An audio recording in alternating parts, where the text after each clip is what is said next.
Hi friends, today we are going to do something a little bit different.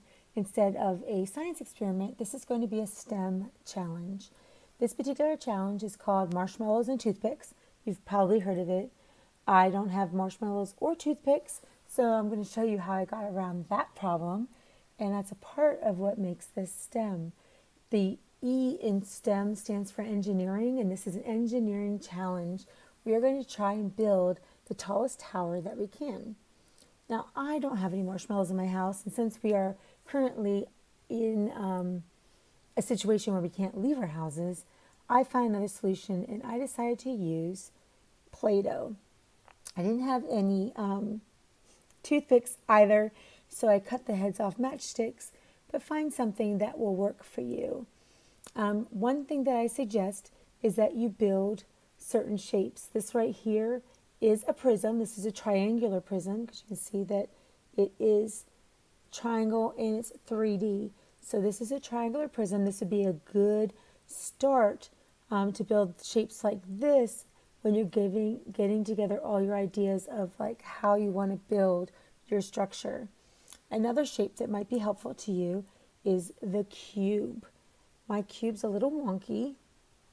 I think that the straighter your edges are and the more true that your edges are, maybe the better it will stand. Oops, I just got a little overexcited there.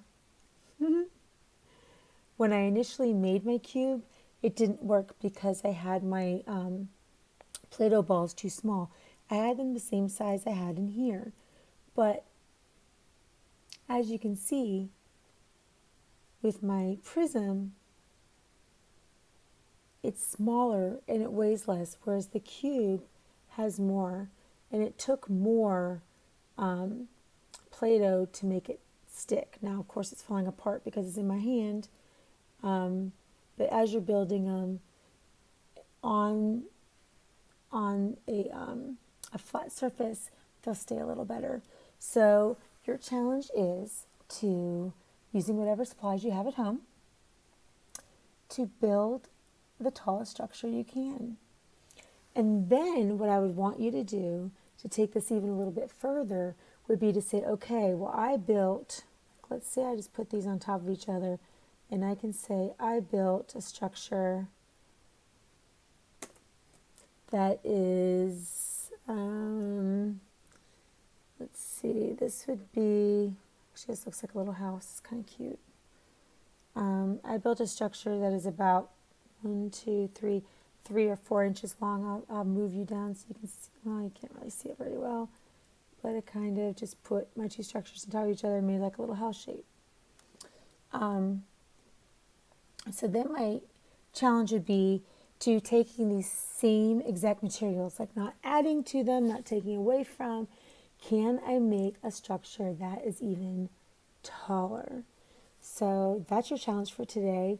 Whether you do it with 100 toothpicks or with only 25 toothpicks, whether you have a limited number of marshmallows or a limited amount of Play-Doh, whatever you decide to do, that is your challenge. Build the tallest tower you can with the supplies you have, and then try to make it even taller the second time around, learning from what you learned the first time about your structure.